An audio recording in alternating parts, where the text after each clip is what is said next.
இந்த அருமையான ஆராதனை, இந்த ஆராதனையுடைய சாராம்சம் என்ன, இதனுடைய உட்பொருள் என்ன, இந்த ஆராதனையுடைய சத்திய பொக்கிஷத்தினுடைய அடிப்படை என்ன என்று நான் சற்று யோசித்து பார்க்கும் பொழுது, அப்போஸ்தலனாகிய பவுல் தம்முடைய சீடனாகிய தீத்துவுக்கு எழுதின ஒரு வசனம் என்னுடைய கவனத்திற்கு வருகிறது. தீத்துவுக்கு அவர் என்ன ஒரு அருமையான ஒரு காரியத்தை எழுதினார் என்றால், எல்லா மனுஷருக்கும் ரட்சிப்பு அளிக்கத்தக்கதாக தேவ கிருபையானது பிரசனமாயிற்று. ஆகையால் லௌகீக ஆசைகளை வெறுத்து, இச்சைகளை வெறுத்து, தெளிந்த புத்தியோடும் நீதியோடும் தேவ பக்தியோடும் இவ்வுலகில் ஜீவனம் செய்து கொண்டிருக்கிறோம் என்று பவுல் நம்முடைய சீஷனாகிய தீத்து என்ற இளைய ஊழியக்காரனுக்கு அவர் எழுதி அனுப்பினார். கர்த்தரை துதித்து ஆராதனை செய்யும் பிள்ளைகள் அவர்கள் எப்பேற்பட்டவர்கள்? அவர்கள் தெளிந்த புத்தி உள்ளவர்கள். அது மாத்திரமல்லாமல் அவர்கள் தேவ பக்தி உள்ளவர்கள். கர்த்தருடைய பிள்ளைகள் நீதி நிறைந்தவர்கள். உலகத்தில் இன்று அநேக காரியங்கள் சம்பவித்துக் கொண்டிருக்கிறது. சொல்ல முடியாது, எழுத முடியாது, அந்த அளவிற்கு காரியங்கள் சம்பவித்துக் கொண்டே இருக்கிறது. ஆனால் நீதி நிறைந்தவர்கள், தெளிந்த புத்தி உள்ளவர்கள், தேவ பக்தி உள்ளவர்கள் எந்த சூழ்நிலையாக இருந்தாலும் சரி, அவர்கள் தேவனை மகிமைப்படுத்துவார்கள், அவர்கள் ஆராதனை செய்வார்கள். ஏன்? அவருடைய ரட்சிப்பு எல்லா மனுஷருக்கும் வெளிப்படுத்தப்பட்டது. இந்த ரட்சிப்பு வெளிப்படுத்தப்பட்ட இந்த ரட்சிப்பின் ஆண்டவருடைய பிரசனம் நமக்கும் வந்துள்ளது என்பதைத்தான் இந்த ஆராதனை சுட்டி காட்டுகிறது. இந்த ஆராதனையில் நாம் பங்கு கொள்வதனால் ஆண்டவரை நாம் மகிமைப்படுத்துகிறோம், அவரை நாம் கனம் செய்கிறோம். கர்த்தரை மகிமைப்படுத்தும் பிள்ளைகளுக்கும் அவரை கனம் செய்யும் குடும்பத்தாருக்கும் பரலோக ஆசீர்வாதமான நிறைவாக கொடுக்கப்படும் என்பதில் எந்த விதமான சந்தேகம் இல்லை. குறிப்பாக இந்த ஆராதனை நேரத்திலே நான் பங்கு கொள்ள வண்ணமாக கர்த்தருடைய வசனத்தை சொல்லும் வண்ணமாக பல வாரங்களுக்கு முன்பு சகோதரர் தம்பி தியான் அவர்கள் என்னிடம் சொல்லியிருந்தார்கள். அதை கொண்டு நான் அவர்களிடம் பேசினேன், இன்னும் இமெயில் காரியங்கள் செய்தேன். இந்த பிரசங்க சம்பந்தமாக ஒரு சில படங்களும் போட்டால் நன்றாக இருக்கும் நான் அவர்களுக்கு சொல்லியிருந்தேன். அதை அருமையாக கோர்வையாக அமைத்து தம்பி இன்று நமக்கு நம்முடைய ஆராதனை தலைமையாக நின்று நடத்தும் தம்பி தாமஸ் டேனியல் அவர்களுக்கு அனுப்பியிருந்தார்கள். அவர்களுக்கு என்னுடைய நன்றியை நான் தெரிவித்துக் கொள்ளும்படி அவருடைய சகாயத்திற்கும் அவருடைய அனுக்கிரகத்திற்கும் அவருடைய இந்த ஊழியத்திற்காக நான் அவர்களுக்கு ஆசீர்வாதங்களை கூறி நன்றியை செலுத்த விரும்புகிறேன். நாம் தியானத்தை இந்த நேரத்திலே ஆரம்பிக்கும் முன்பதாக ஒரு சிறிய ஜெபம் செய்வோமாக. தலைகளும் வணங்கி கண்களை மூடி நாம் ஜெபிப்போமாக. ஜெபத்திற்காக நான் தெரிந்து கொண்ட வசனம் சங்கீதம் 36:36. உமது நீதி மகத்துவமான பருவதங்களைப் போலவும் உமது நியாயங்கள் மகா ஆழமாக இருக்கிறது. ஆண்டவரே கர்த்தாவே, நீர் மனுஷரையும் மிருகங்களையும் காப்பாற்றுகிறீர் என்று சங்கீதக்காரன் சொல்லி இருக்கிறார் 36ஆம் சங்கீதத்திலே. ஆண்டவரே, நீர் மனுஷரையும் மிருகங்களையும் காப்பாற்றுகிறீர் என்று சொல்லப்பட்டிருக்கிறது. அந்த ஒரு அருமையான சத்தியத்திற்காக நாங்கள் சோஸ்திரம் சொல்கிறோம். மிருகங்களை மாத்திரமல்ல, மனுஷராய் எங்களையும் நீதாம் இந்நாள் மட்டும் காப்பாற்றி வந்திருக்கிறீர், எங்களை போஷித்து வந்திருக்கிறீர். அதற்காக துதிக்கிறோம் சுவாமி. ஆண்டவரே, இந்த நேரத்திலும் அடியார்களாய் நாங்கள் உங்களுடைய பிரசன்னத்திலே நாங்கள் எங்களை தாழ்த்தி உம்மை உயர்த்தி ஆண்டவரே நாங்கள் வசனத்தை தியானிக்கும் பொழுது தேவரீதாமே எங்களை ஆசீர்வதிக்க வேண்டும் என்று இயேசு கிறிஸ்துவின் தாழ்மை வேண்டிக் கொள்கிறோம். ஆமென்.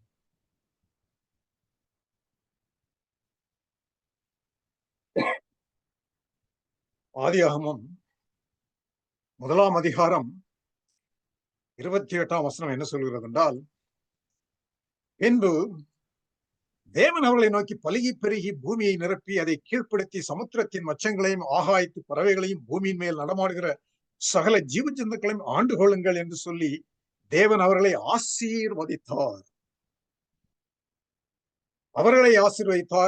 எனும் அவர் சிருஷ்டித்த எல்லா சிருஷ்டியின் பொருள்களையும் ஆசீர்வதித்தார் என்பதற்கு ஆதாரமாக இந்த வசனம் நமக்கு இருக்கிறது. அது மாத்திரமல்லாமல் சங்கீதக்காரன் 104ஆம் சங்கீதம் 24ஆம் வசனத்தில் என்ன ஒரு மகத்துவமான காரியத்தை எடுத்து சொல்கிறார் என்றால், கர்த்தாவே, உமது கிரியைகள் எவ்வளவு திரளாய் இருக்கிறது, அவைகளை எல்லாம் ஞானமாய் படைத்தீர். பூமி உம்முடைய பொருள்களால் நிறைந்திருக்கிறது ஆண்டவரே. எனக்கு அன்பார்ந்த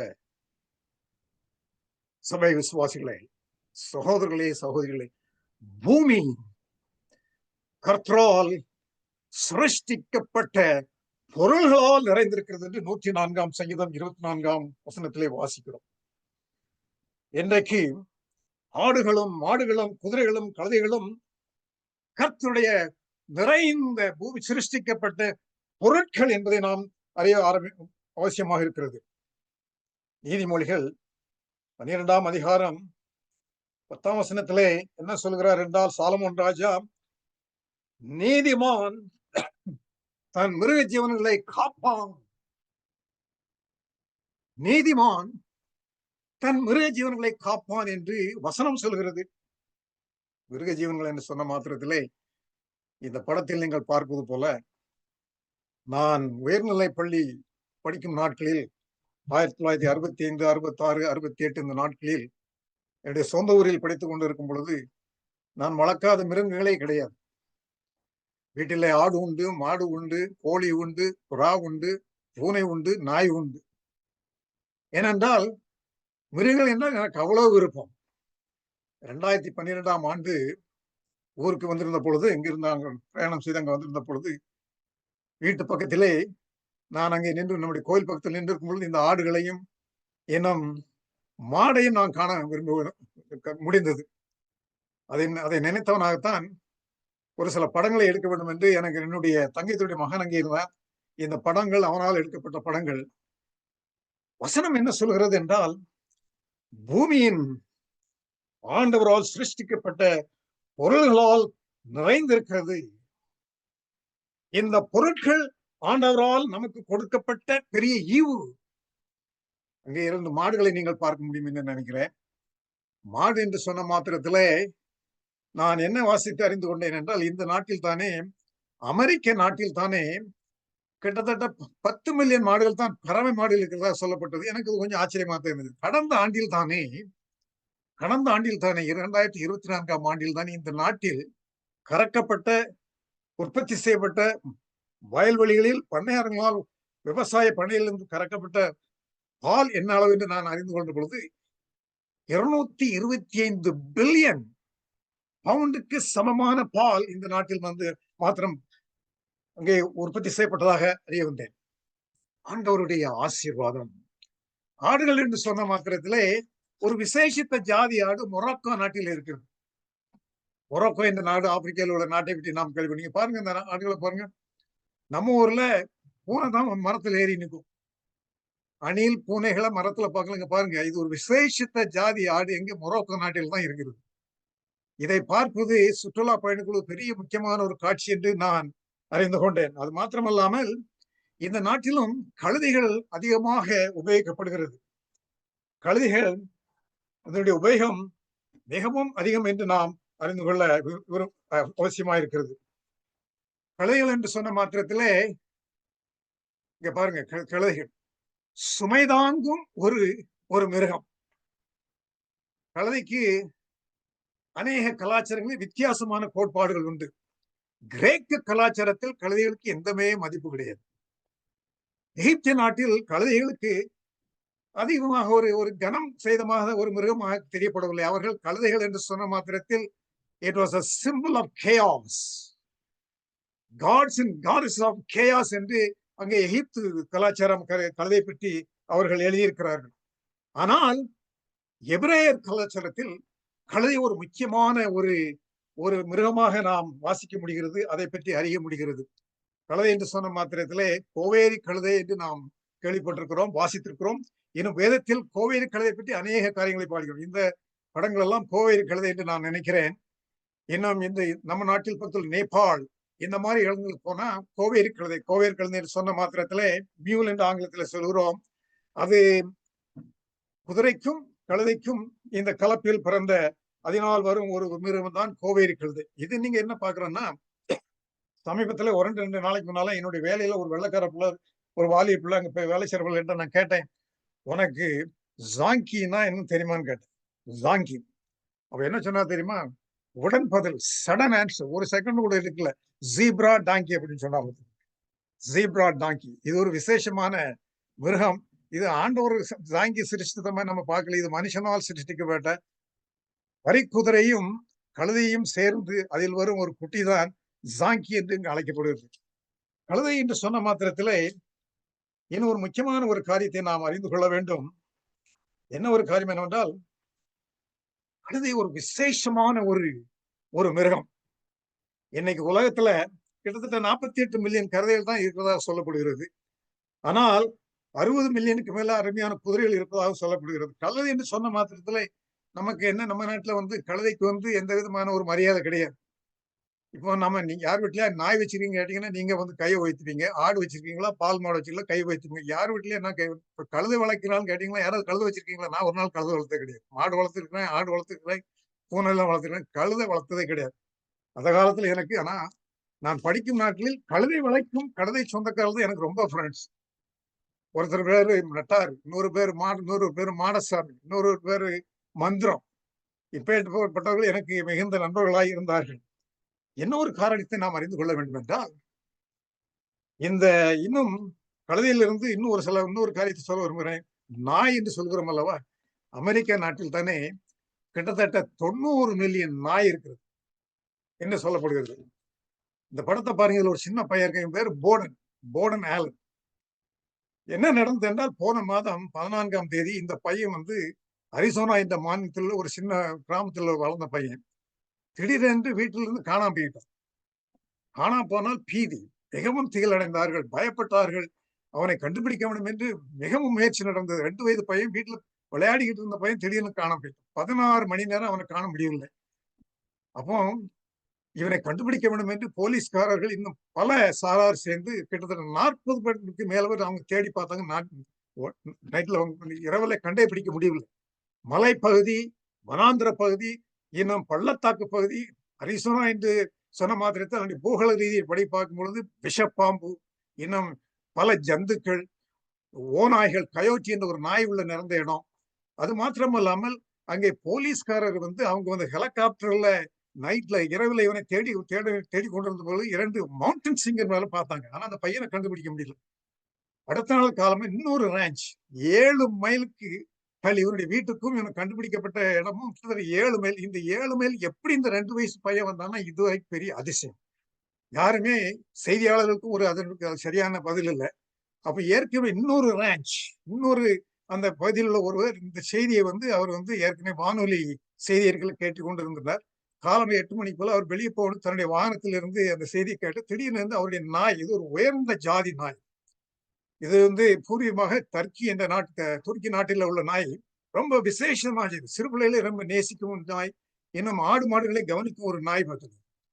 அப்ப இந்த நாய் ஒரு மாதிரி அவருடைய தோட்டத்து பக்கத்தில், காட்டு பக்கத்தில் நின்று என்னடா அப்படிங்கிறது அவர் கார்ல இருந்து இறங்கி பார்த்து போனா இந்த பையன் நாய் பக்கத்துல இருக்கு. எப்படி இருக்கும் பாருங்க. மிருகம் என்று சொல்கிறான். ஆண்டவரால் சிருஷ்டிக்கப்பட்ட மிருகங்கள், அது விசேஷித்த பொருட்கள். அப்போ இந்த பையனை கண்டுபிடிச்ச மாத்திரத்துல அவர் தூக்கி 2 வயசு பையன் வீட்டுக்குள்ள கொண்டு போய் தண்ணி கொடுத்து அவனுக்கு நிறைய சின்ன சின்ன காயங்கள் இருந்துச்சு. நீ நைட்ல என்ன செஞ்சா கேட்டா, நான் நைட்ல ஒரு மரத்தடியில படுத்து தூங்கிட்டேன்னு சொன்னான். அவனுடைய பெற்றோர்கள் எல்லாம் அழைக்கப்பட்டு அவர்கள் அவனை கொடுக்கும் அந்த தாப்புனர், அவங்க தாப்புனர் அப்படி அழுது சொன்னாங்க, என்னுடைய மகன் கிடைத்தது கடவுள் தான் இந்த ஒரு அற்புதத்தை செய்திருக்க முடியும் என்று அவர்கள் சொன்னார்கள். இந்த நேரத்தில் தானே ஏன் மிருகங்களை பற்றி பேச வேண்டும், ஏன் கழுதை பற்றி நான் பேச வேண்டும் என்று நான் நினைத்த பொழுது ஒரு வசனம் என்ன சொல்கிறது என்றால், யோபு பக்தன் என்ன சொல்கிறார் என்றால், 12ஆம் அதிகாரம் 7ஆம் வசனத்திலே யோபு பக்தன் என்ன சொல்கிறார், மிருகங்களை கேட்டு பார், அவைகள் உனக்கு போதிக்கும். ஆகாயத்து பறவைகளை கேள், அவைகள் உனக்கு அறிவிக்கும். பூமியை விசாரித்து கேள், அது உனக்கு உபதேசிக்கும். சமுத்திரத்தின் மச்சங்களை கேள், அவைகள் உனக்கு உரைத்து தெரிவிக்கும்.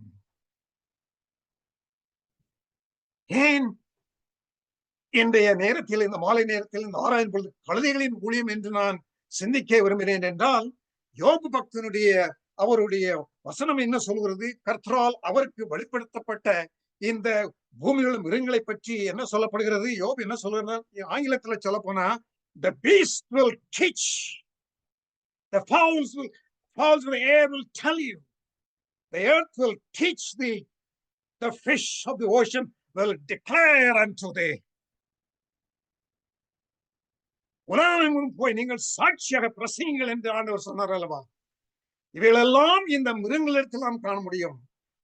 மிருகங்கள் அவைகள் உனக்கு போதிக்கும், ஆகாயத்து பறவைகளை கேள் அவைகள் உனக்கு அறிவிக்கும், பூமியை விசாரித்து கேள் அது உனக்கு உபதேசிக்கும், சமுத்திரத்தின் மச்சங்களை கேள் அவைகள் உனக்கு தெரிவிக்கும். They will declare unto thee that I am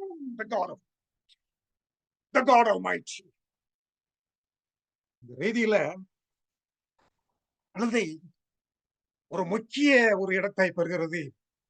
வேத புத்தகத்திலும் ரட்சிப்பின் திட்டத்தில் ஆண்டவருடைய பிள்ளைகள் அந்த நாட்களில் எபிரேயர்களுடைய வாழ்க்கை அவருடைய சரித்திரத்திலும் அவருடைய கலாச்சாரத்திலும் ஆண்டவருடைய திட்டத்தின்படியும் இவரால் சிருஷ்டிக்கப்பட்ட ஒரு விசேஷமான பொருள் என்று சொல்கிறோம் என்றால் கழுதைக்கு ஒரு பெரிய இடம் கொடுக்கப்பட்டது. இதை பற்றி ஒரு வசனத்தை நான் வாசிக்கிறேன்.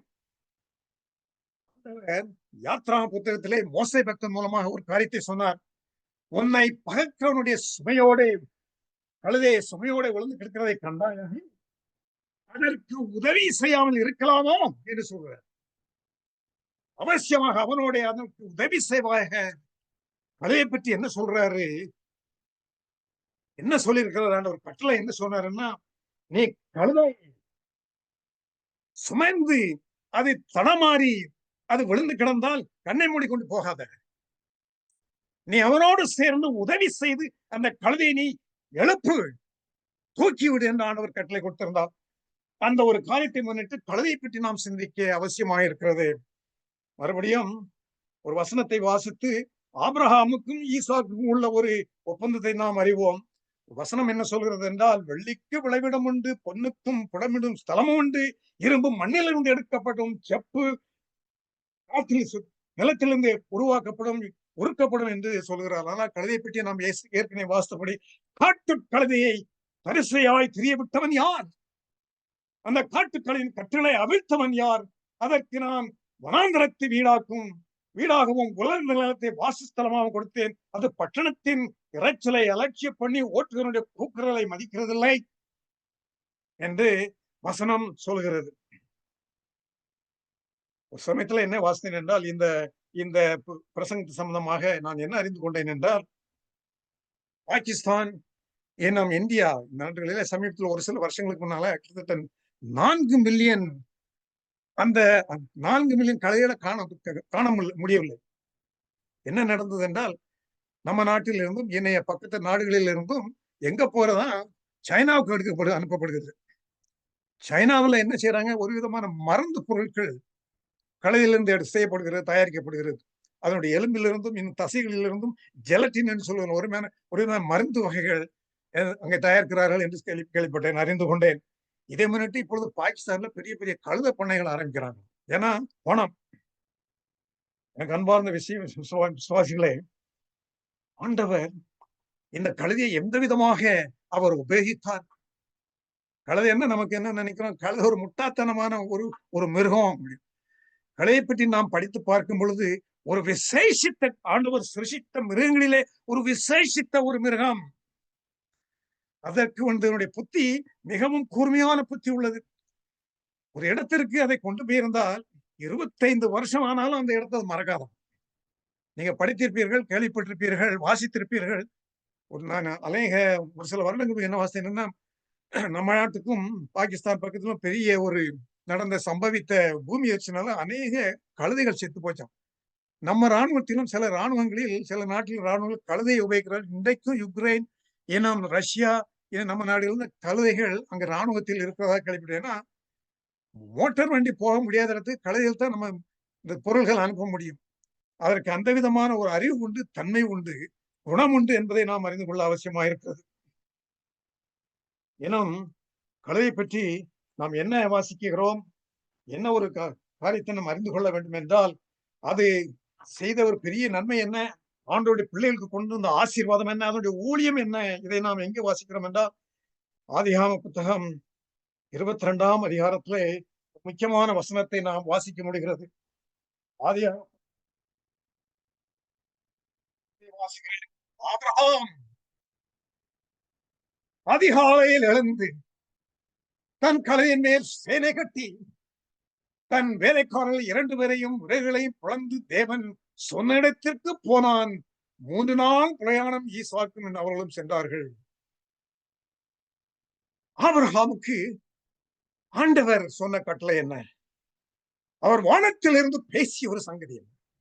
ஆபிரகாமே, உன் குமாரனை நீ நான் காட்டும் நான் சொல்லும் இடத்திற்கு மலைக்கு சென்று அவனை நீ எனக்கு தகனபலியாக நீ இட வேண்டும்.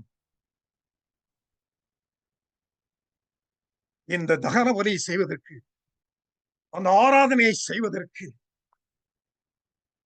அதனுடைய பொருட்களை எடுத்து செல்வதற்கு ஏதுகரமாக இருந்த ஒரு மிருகம் என்ன?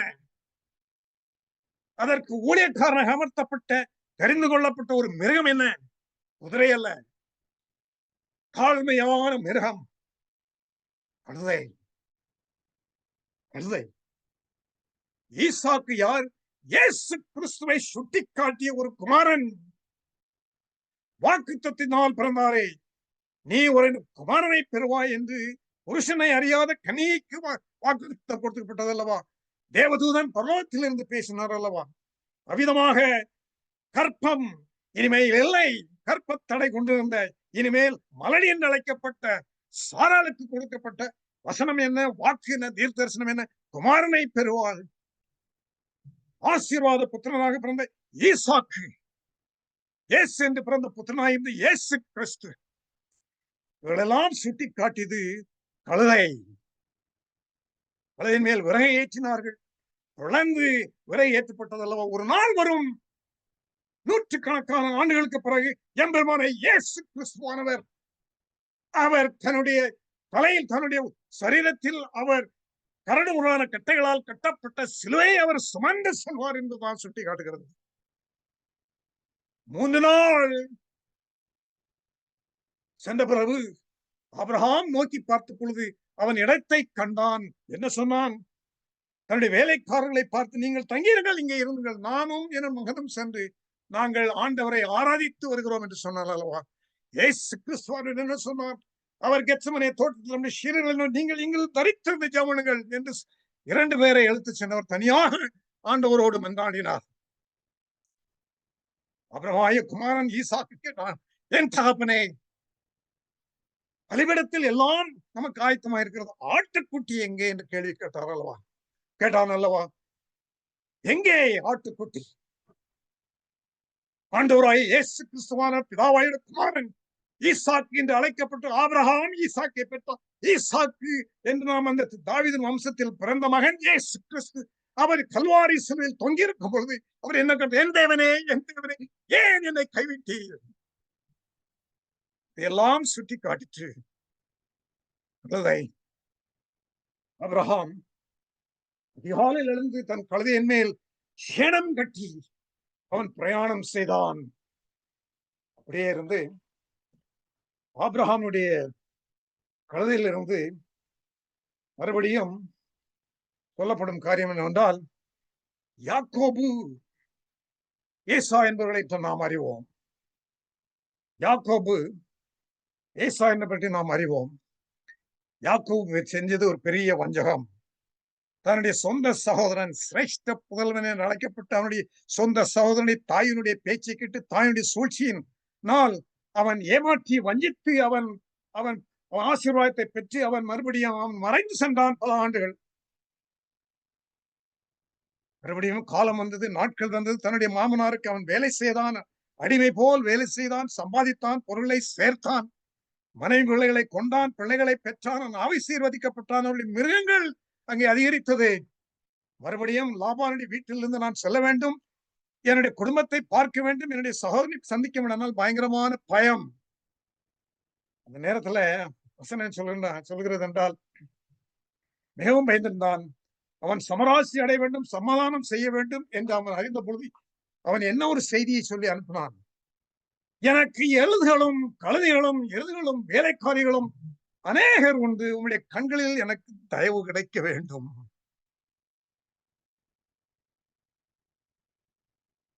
என்ன சொன்னான்? எனக்கு கழுதைகள் உண்டு, எனக்கு வேலைக்காரர்கள் உண்டு, எனக்கு மிருகங்கள் உண்டு, எனக்கு கழுதைகளும் எனக்கு உண்டு என்று சொல்கிறான். ஏசாவை சந்திப்பதற்காக அவனுடைய சகோதரன் அவன் அச்சத்தோடும் தேவனுடைய கரம் அவனோடு இருந்த பொழுதும் அவன் சொல்லி அனுப்பின காரியம் என்ன?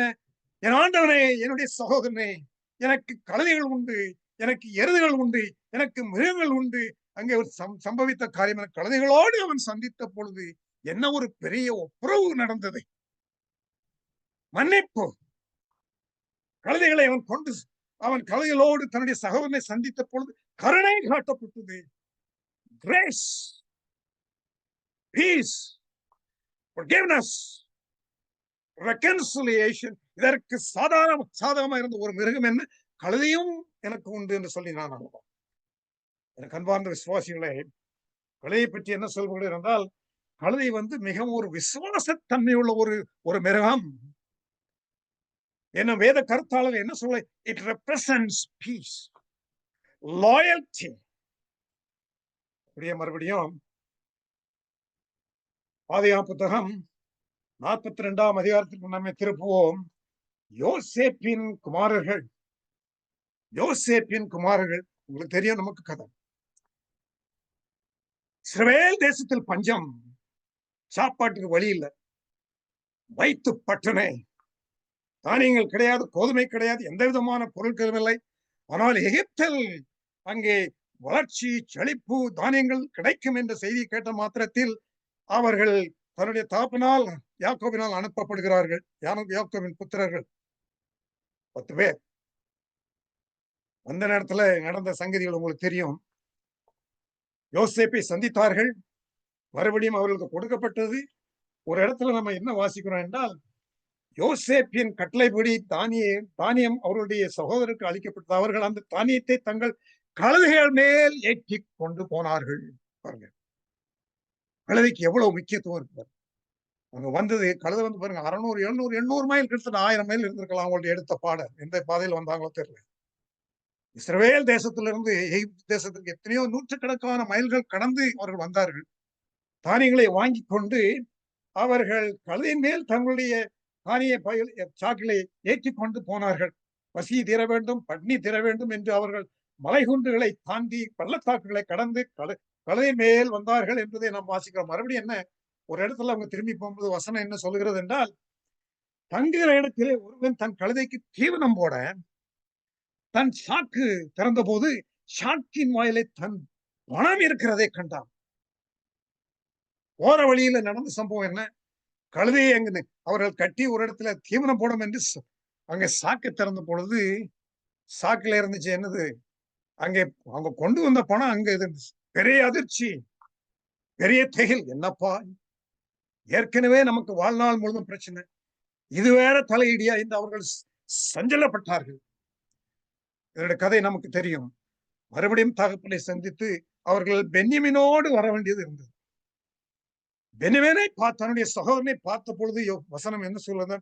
அவன் அன்பினால், பட்சத்தினால் தந்தி சகோதரன், தன் உடன் பிறந்த சகோதரன், 10 பேரு சகோதரர்கள் கிடையாது, எல்லாம் ஹேப் பிரதர்ஸ் தான். அவன் கண்ணீர் விட்டு அழுதான் என்று சொல்ற. இதற்கெல்லாம் காரணம் என்ன? கழுதைக்கு தீவனம் போட வேண்டும் என்று அவர்கள் கட்டி அதன் சாக்கை திறந்த பொழுது அதிலிருந்து வந்த ஒரு பெரிய சங்கீத, ஒரு அருமையான ஊழிய சம்பந்தம் என்ன? கழுதினால் வந்த சாதிக்கப்பட்ட ஒரு காரியம். காரணமான இருந்தனால் நடந்த ஒரு முக்கியமான காரியம் என்ன? பென்யமீன் யோசேப்பின் சகோதரனை அவன் சந்தித்து ஒப்புரவு கொண்டு அவர்கள் சமாதானப்பட்டார்கள். அவன் சத்தம் போட்டால்தான் அரண்மனைக்கே கேட்டது. கழுதை ஊழியம் என்ன ஒரு பிரதானமான ஊழியம். ஒப்புதல் ஆவதற்காக, சமாதானம் கொள்வதற்காக இந்த கழுதைகளை ஆண்டவர் உபயோகித்தார் என்பதை நான் சொல்லுவேன். கழுதைகள் இறைவனால் சிருஷ்டிக்கப்பட்ட பொருள்கள், அவைகள் ராஜதன்மை உள்ளது. இன்னும் அப்படியே நாம் மறுபடியும் நம்முடைய கவனத்தை திருப்பும் பொழுது அங்கே என்ன ஒரு சரித்திரத்தை வாசிக்கிறோம் என்றால், பிலேயாம் என்ற தீர்க்கதரிசியை பற்றி நாம் அறிவோம். பிலேயாம் என்ற தீர்க்கதரிசியை பற்றி நாம் அறிவோம். ஆண்டவருக்கு விரோதமாக சில காரியங்களை செய்து கொண்டிருந்தான் காசுக்காக. ஒரு சமயத்துல புறப்பட்டு போகிறான் மற்றவர்களுக்கு சார்பாக. என்ன நடந்தது? அவன் அடிக்க வேண்டும் என்று கர்த்தருக்கு விரோதமான காரியங்களை அவன் செய்ய துணிந்தான் என்று சொல்லி ஒருவித பட்டயத்தோடு தேவனுடைய தூதன் அவனை சந்திக்க நிற்கும் பொழுது கழுதை அதை கண்ட மாத்திரத்தில் அது விலகிச் சென்றுச்சு. அவருடைய கதை தெரியும். அப்ப என்ன நீ என்ன பரியாசம் பண்றேன்னு அவன் அடித்தான். என்னப்பா, உனக்கு இத்தனை வருடம் நான் உனக்கு சேவிக்கிறேனே, உன்னை சுமந்து தெரிகிறேனே, ஏன் என்னை அடிக்கவா என்று இந்த கழுதை பேசிச்சு. இதை பேசின நிமித்தமாக உருவினப்பட்ட தேவதூதனுடைய அந்த பிரசனத்திலிருந்து கழுதை விலகி ஓடிய நிமித்தமாக பிழையானுடைய வாழ்க்கை என்று ரட்சிக்கப்பட்டது. கழுதையனுடைய ஊழியம். அன்பார்ந்தவர்களே, என்ன ஒரு அருமையான ஒரு சத்தியத்தை நாம் தெரிந்து கொள்ள அவசியமாக இருக்கிறது. கழுதை பிழையானுடைய வாழ்க்கையை ரட்சித்தது. உருவினப்பட்டயத்தோடு நின்று கொண்டு தேவதூதனை கண்டு விலகி சென்றதினால் அதை பேசிட்டு தேவனுடைய வாயை திறந்தார். கழுதையினுடைய ஊழியம். மறுபடியும் 1 சாமுவேல் புத்தகத்திற்கு நாம் நம்முடைய கவனத்தை திருப்பும் பொழுது வசனம் என்ன சொல்கிறது என்றால், பெஞ்சமின் கோத்திரத்துல கீசன் ஒரு பராக்கிரமசாலி இருந்தான். அவனுக்கு மிகவும் சௌரியமான ஒரு குமாரன் இருந்தான். என்ன நடந்தது? குடும்பத்தை சார்ந்த வீட்டை சார்ந்த அவருடைய கழுதைகள் தொலைந்து போயிற்று. பராக்கிரமா இருந்த இந்த வல்லமை நிறைந்த இந்த பராக்கிரமசாலியாக இருந்த கீசனுடைய குடும்பத்தை சார்ந்த கழுதைகள் எங்கேயோ போயிற்று. கழுதை ஒரு முக்கியமான ஒரு மிருகம். எனக்கு நல்ல நேரம் அங்க மாடு வளர்க்கும் சிலங்க மாடு காணாம போயிடும். மாடு காணாம போனா நம்ம வீட்டுல தூக்கம் வராது நமக்கு. அப்ப கீஸ் என்ன சொல்கிறான்? தன்னுடைய மகன் சௌந்தரியவனாகிய சவுல் மகனை பார்த்து, நீ தேடி சென்று கழுதைகளை கண்டுபிடிக்க வேண்டும் என்று அனுப்பின பொழுது அவனும் தன்னுடைய வேலைக்காரன் 40-50 மைல் அவங்க நடந்திருக்கலாம் என்று சொல்லப்படுகிறது. கழுதையை கண்டுபிடிக்க முடியவில்லை. சரி, திரும்பி போகலாம் என்று சொன்ன பொழுது எங்கே ஒருவன் தேவனுக்குரிய தேவ மனிதன் ஒரு இருக்கிறான் என்று அந்த கதையை நமக்கு தெரியும். அவரை சந்தித்த பொழுது வெறுங்கையாக அவர்கள் திரும்புவதற்கு அவர்கள் சவுலும் அவருடைய வேலைக்காரனும் அவர்கள் பேசிக் கொண்டிருந்த பொழுது அவர்கள் சாமுவேலை சந்தித்து தேவன் சாமுவேலோடு ஏற்கனவே பேசியிருந்தார். இப்பேற்பட்ட ஒருவர் இளைஞனை காண்பாய், அவனை நீ ஆசீர்வதித்து அபிஷேகம் பண்ண வேண்டும். போனது கழுதைக்காக, திரும்பி வந்தது ராஜ்ய ஆசீர்வாதத்தோடு. இஸ்ரவேலை ஆளும் வண்ணமாக சவுல் அங்கே அபிஷேகம் பண்ணப்பட்டான் அல்லவா? எனக்கு அன்பார்ந்த விசுவாசிகளே, நம்முடைய வாழ்க்கையில சில நேரங்கள் நம்ம தேடி அலைவோம். நம்ம தேடி அலைகிற பொருள் கிடைக்காது. சவுலுடைய நிலைமை என்ன? சவுலுக்கு கொடுக்கப்பட்ட ஆசீர்வாதம் என்ன? கழுதைகளை தேடி போனா நான் வீடு திரும்பும் பொழுது இஸ்ரவேல் இந்த வம்சத்தாரை ஆளும் வண்ணமாக அவனுக்கு பெரிய ஆசீர்வாதம் கொடுக்கப்பட்டது. சாமுவேல் தீர்க்கதரிசி அவன் தைல பாத்திரத்தை திறந்து அவனை ஆசீர்வதித்து அபிஷேகம் பண்ணினார். என்ன ஒரு சந்தோஷம்! கழுதையினுடைய ஊழியம். அப்படியே மறுபடியும் 1 சாமுவேல் புத்தகம் 2:25 அதிகாரத்துல என்ன வாசிக்கிறோம் என்றால், இதை பற்றி நான் ஒரு சில வாசிக்க விரும்புகிறேன். தயவுசெய்து என்னோடு கொஞ்சம் நான் அந்த வசனத்தை எடுக்க விரும்புகிறேன். சாமுவேல் புத்தகம் 1 சாமுவேல் புத்தகத்திலே நாம் என்ன வாசிக்கிறோம் என்றால், அபிகேல் பற்றி நாம் வாசிக்கிறோம் அல்லவா? அவளை பற்றி மிகவும் அழகானவள் என்று சொல்லப்படுகிறது. அபிகேல் ஒரு அழகான ஒரு பெண்மணி, ஒரு விசேஷமான ஸ்திரீ, அறிவு நிறைந்த ஒரு ஸ்திரீ, ஒரு மனைவி, விசேஷித்தமான ஒரு பெண்மணி அபிகேல் இஸ்ரவேல் சமுதாயத்திலே. ஒரு சமயத்திலே தாவீது அவருடைய புருஷன் நாபால் அவனுடைய மந்தையில் அவருடைய ஆடுகளுக்கு முடி வெட்டப்படும் என்று கேள்விப்பட்ட பொழுது தாவீது அங்கே இருந்த இடத்துல இருந்து சில ஆட்களை அனுப்பி சில விதமான நல்காரியங்களை விசாரித்தவர்கள் அனுப்பும் பொழுது அவனுடைய புருஷன் என்ன சொல்றாரு? நாபால் தெரியும், நமக்கு கதை தெரியும், சில முட்டாள்தனமான வார்த்தைகளை பேசிப்பார். அப்ப இது தாவீதுக்கு அறிந்த பொழுது தாவீது என்ன சொல்கிறார் என்றால், பட்டயத்தை உருவமாக 4 பேர் அவரை கொண்டு 400 பேர் அவருக்கு பின்னால் இருந்தாங்க. இன்னைக்கு தாவீது ராஜா நாபால் என்ற ஒரு நபர் இல்லாமலே போகக்கூடிய ஒரு சூழ்நிலையானது. அப்ப இந்த விஷயம், இந்த காரியம் அங்கே அபிகேல் அவனுடைய மனைவிக்கு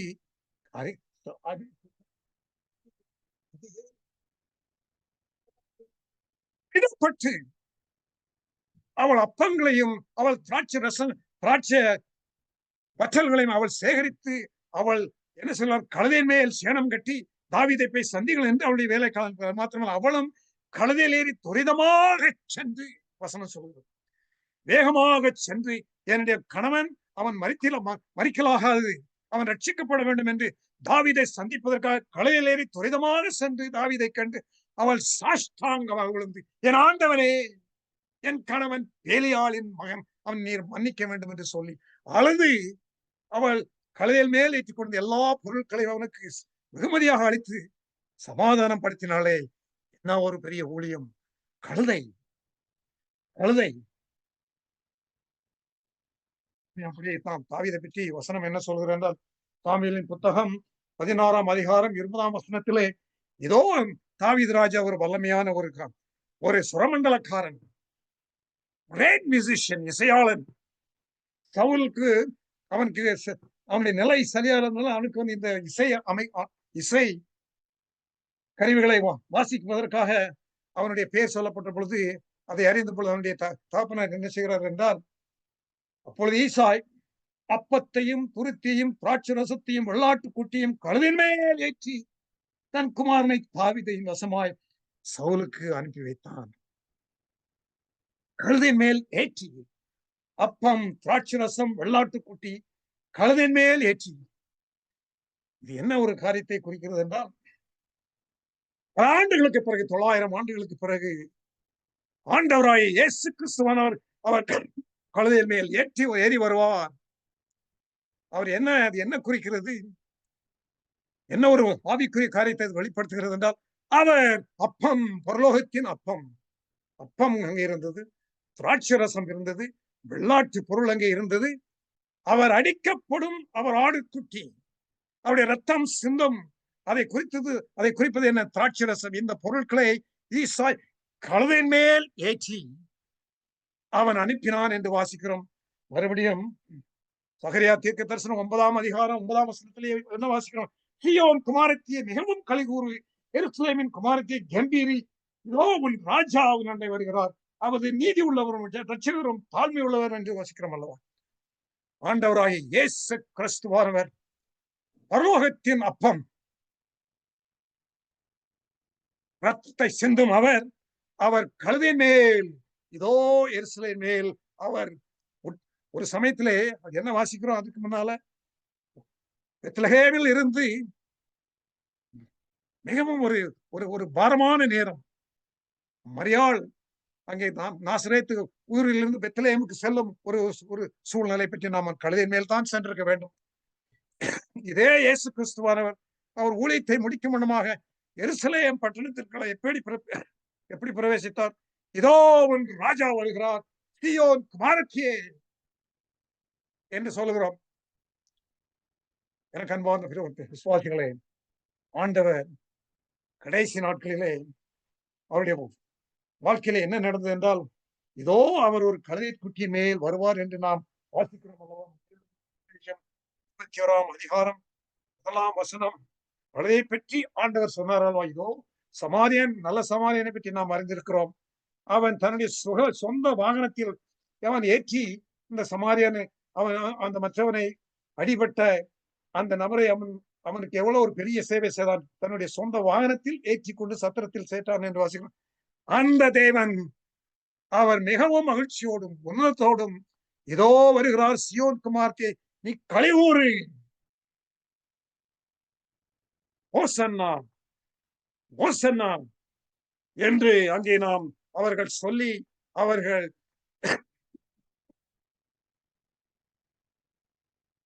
மன்னிக்கும் அவர்கள் ஓசன்னா ஓசன்னா இஸ்ரவேலின் குமாரத்தியே நீ களிகூறு, இதோ உன் ராஜா வருகிறார், கழுதையின் மேல் வருகிறார் என்று 500 வருடங்களுக்கு முன்பதாக என்று சொல்லப்பட்ட தீர்க்க தரிசன வசனம் ஒரு நாள் சம்பவித்தது. எனக்கு அன்பார்ந்த விசுவாசிகளை, இதோ உலகத்தின் பாவத்தை சுமந்து தீர்க்கும் தேவாட்டுக்குட்டி, உலகத்தின் பாவத்தை சுமந்து தீர்க்கும் தேவாட்டுக்குட்டி அவர் கழுதை மேல் அவர் பயணம் செய்தார், பவனம் செய்தார்.